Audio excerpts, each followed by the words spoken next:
अख्तर भगवान की जय, सभी संतों की जय। मेरे गुरुदेव जगत गुरु श्री रामभद्राचार्य जी महाराज की जय। पिछले एपिसोड में आपने श्री सूरदास जी तथा श्री टीला जी, श्री गंगा देवी जी, श्री विष्णुदास जी, श्री रंगदास जी की कथा सुनी। अब आप श्री किल्ह देव जी की कथा सुनेंगे। बोलो किल्ह देव जी महाराज की जय। जिस प्रकार गंगा जी के पुत्र श्री भीष्म पितामह जी को मृत्यु ने नष्ट नहीं किया, उसी प्रकार स्वामी श्री किल्ह देव जी भी साधारण जीवों की तरह मृत्यु के वश में नहीं हुए, बल्कि उन्होंने अपनी इच्छा से प्राणों का त्याग किया। कारण कि आपकी चित्तवृत्ति दिन रात श्री रामचंद्र जी के चरणारविंदों का ध्यान करने में लगी रहती थी।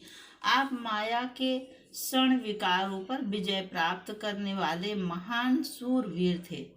सदा भगवत भजन के आनंद में मग्न रहते थे। सभी प्राणी आपको देखते ही नतमस्तक हो जाते थे और आप सभी प्राणियों में अपने इष्ट देव को देखकर उन्हें सिर झुकाते थे।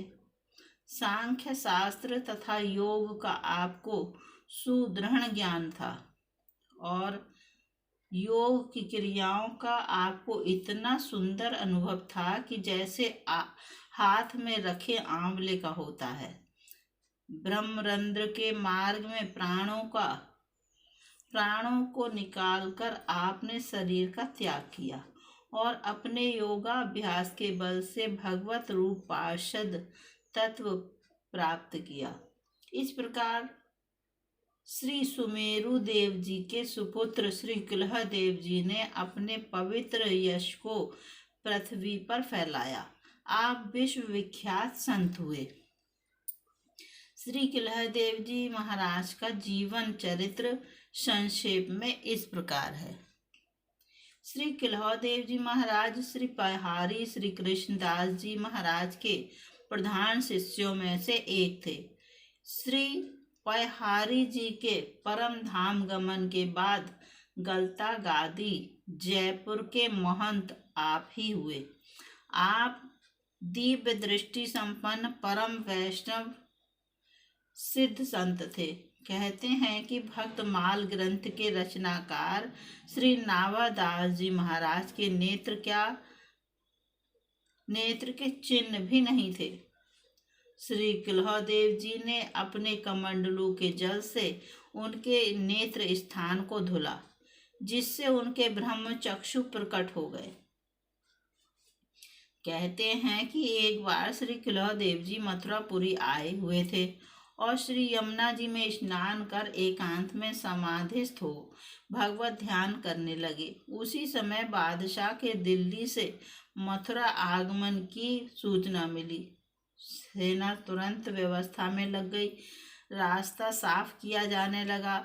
सब लोग तो हट गए, परंतु अवस्थित होने के कारण श्री किल्ह देव जी महाराज को ब्रह्म जगत की कुछ खबर ही नहीं थी। वे समाधि में स्थित होकर बैठे थे। किसी सिपाही ने जाकर बादशाह को बताया कि हुजूर, एक हिंदू फकीर रास्ते में बैठा है और अब हमारे शोर मचाने पर भी नहीं उठ रहा है। उसने फौरन हुक्म दिया कि उस काफिर के माथे में लोहे की कील ठोक दो।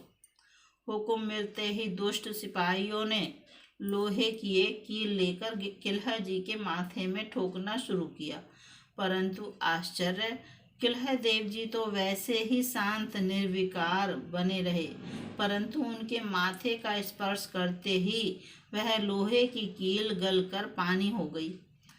यह आश्चर्य देख सिपाही भागकर बादशाह के पास गए। बादशाह को भी यह विचित्र घटना सुनकर बड़ा आश्चर्य हुआ। उसे लगा कि मैंने बादशाहत के नशे में चूर होकर किसी सिद्ध संत का अपमान कर दिया है और इसका दंड भी भोगना पड़ सकता है। अतः भागता हुआ जाकर श्री किल्ह देव जी महाराज के चरणों में गिर पड़ा और बार बार क्षमा मांगने लगा।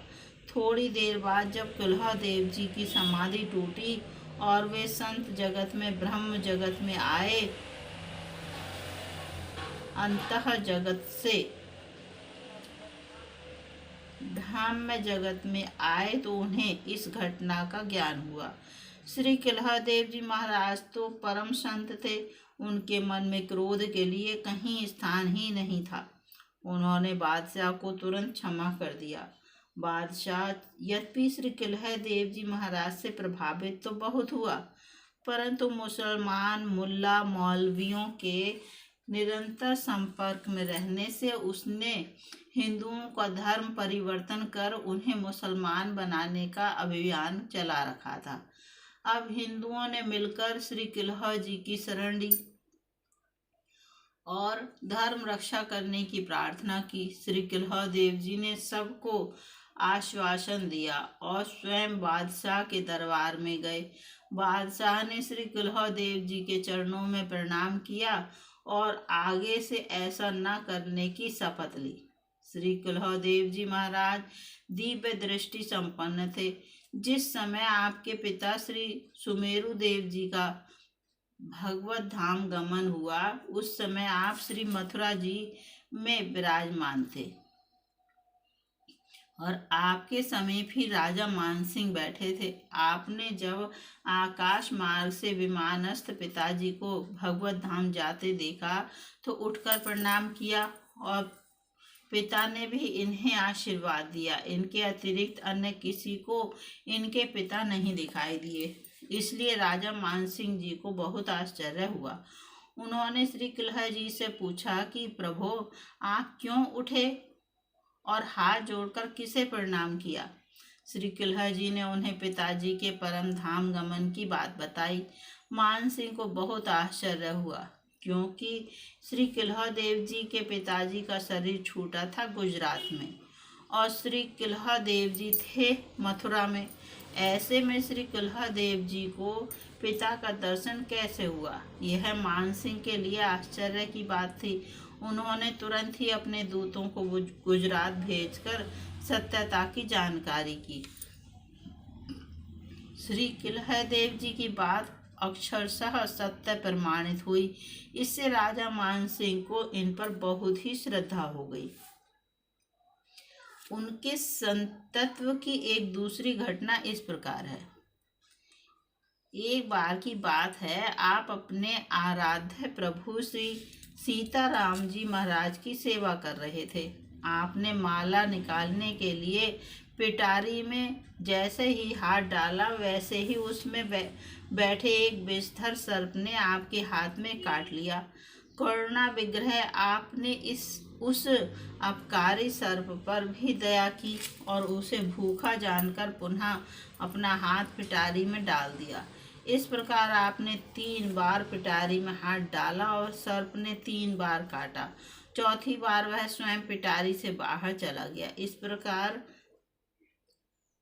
आपने सर्प को भी अतिथि मानकर उसका सत्कार किया और उसकी क्षुधा पूर्ति की। श्री राम कृपा से उस विषधर के विष का आप पर कोई प्रभाव भी नहीं हुआ। सत्य है, जब भजन के प्रभाव से काल व्याल का विष नहीं व्यापता, तो लौकिक व्याल का विष क्या व्यापेगा? श्री कुल्हादेव जी महाराज सिद्ध संत थे।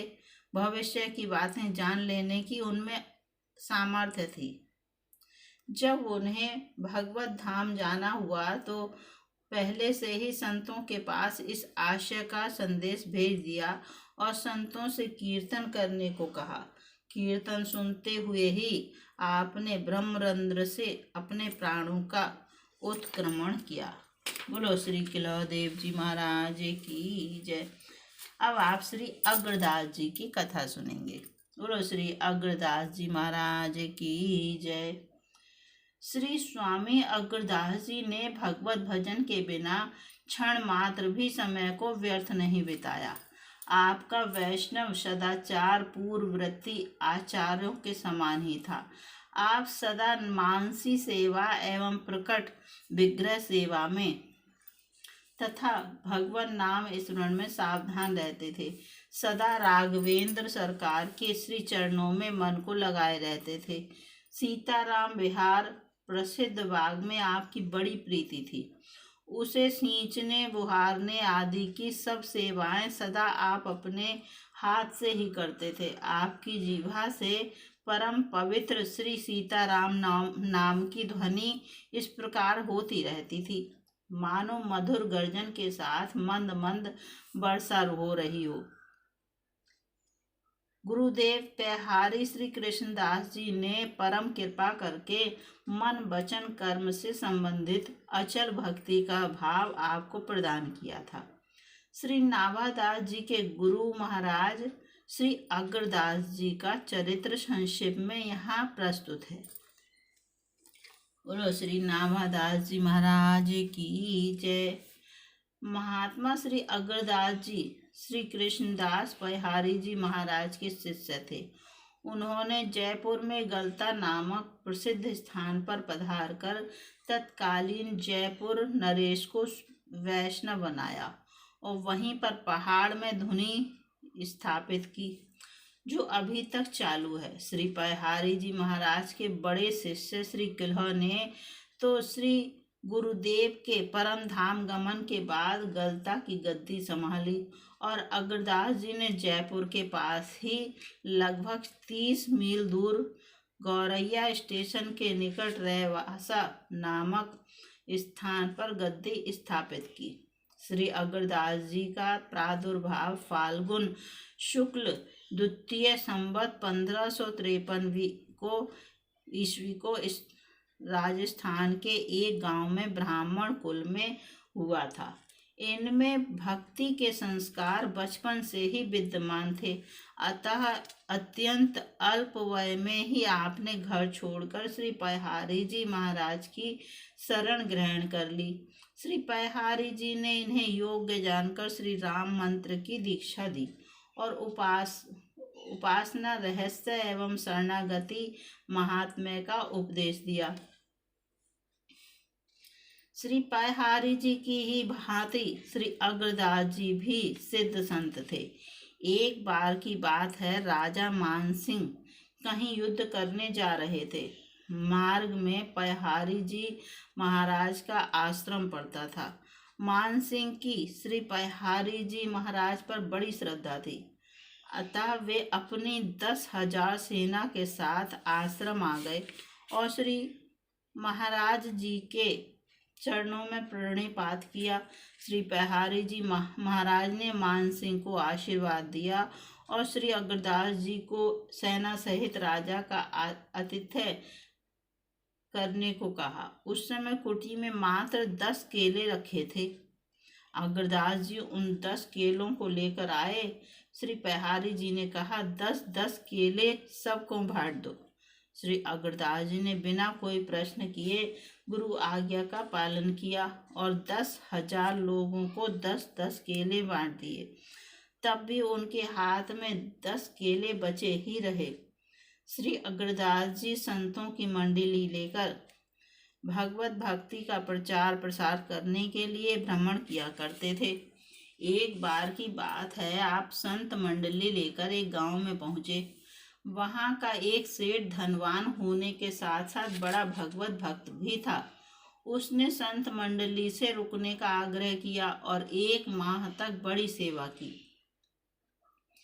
संयोग की बात, जिस दिन संत लोग वहां से चलने को हुए, उसी दिन उस सेठ के पुत्र को एक विषधर सर्प ने काट लिया, जिससे उसकी मृत्यु हो गई। सेठ के यहाँ कोहराम मच गया। उस गांव में बहुत से ऐसे भी लोग थे जो संत सेवा और भगवत भक्ति को व्यर्थ की बात मानते थे। ऐसे द्वेषी और भगवत विमुख लोगों के लिए मौका मिल गया और वे कहने लगे कि देख लिया ना इन साधुओं की सेवा का फल। यह बात जब श्री अग्रदास जी के कानों में पड़ी तो उन्हें बहुत दुख हुआ। उन्होंने संत सेवा और भगवत भक्ति की महिमा को प्रकट करने के लिए भगवत चरणामृत की कुछ बूंदें मृत बालक के मुख में डाली और अपने इष्ट देव का ध्यान किया। फिर क्या था, नींद से जागे की भांति मृत बालक ने आंखें खोल दी। चारों ओर संत भगवंत की जय जयकार होने लगी। जो लोग संतों की निंदा कर रहे थे वे भी आकर चरणों में गिर पड़े और सदा सदा के लिए भगवत भक्त बन गए। भक्तमाल के रचनाकार परम भागवत श्री नावादास जी महाराज श्री अग्रदास जी के कृपा पात्र थे और श्री कुलहदेव जी महाराज के प्रति आपका अग्रज का भाव था। भगवती जगजननी जनक लली जानकी जी की प्रिय सखी चंद्रकला के आप अवतार माने जाते हैं। अग्र अली के नाम से आपने मधुर रसोपासना और मधुर भाव की भक्ति की। अपने रेवासा आश्रम के पास ही आपने श्री राम बाग और श्री सियमन रंजनी वाटिका का निर्माण किया। रेवासा गांव के लोगों को पीने के लिए जल की समस्या थी। आपने अपना चिमटा गाड़ कर पृथ्वी से जल स्रोत प्रकट कर दिया जो आज भी कुएं के रूप में विद्यमान है। एक बार की बात है, जयपुर के राजा मानसिंह स्वामी श्री अग्रदेव जी के दर्शन के लिए आए। उस समय स्वामी जी बाग में ही थे। बाग के द्वार पर राजा के द्वारपाल बैठ गए। अन्य कुछ व्यक्तियों के साथ राजा बाग के भीतर गए। इसी बीच स्वामी जी बाग के सूखे पत्तों को झाड़कर बाहर फेंकने लगे। राजा के साथ आई हुई भीड़ भाड़ को देखकर स्वामी जी लौटकर नहीं आए, बाहर ही बैठ गए और माधुर्य रस रूप श्री स्वामी जी मधुर ध्यान रस में लीन हो गए। स्वामी जी को आया देखकर श्री नाभाजी स्वामी जी के निकट आए और उन्होंने उनके प्रेम मग्न स्वरूप का दर्शन करके उनको साष्टांग दंडवत प्रणाम किया। श्री नाभाजी की आंखें तर हो आईं और नेत्रों से आंसुओं की धारा बह चली। राजा ने बाग में देर तक बाट देखी, फिर उससे न रहा गया। हार कर वह भी वहीं आ गया और उसने स्वामी जी के दर्शन करके यह जाना कि श्री रामचंद्र जी ने ही दासों पर दया की है। वे ही श्री अग्रदेव जी के रूप में सामने विराजमान हैं। बोलो श्री अग्रदेव जी महाराज की जय। सभी संतों की जय, सभी भक्तों की जय। मेरे गुरुदेव श्री रामभद्राचार्य जी महाराज की जय। अगले एपिसोड में आप श्री शंकराचार्य जी की कथा सुनेंगे। बोलो श्री शंकराचार्य जी महाराज की जय।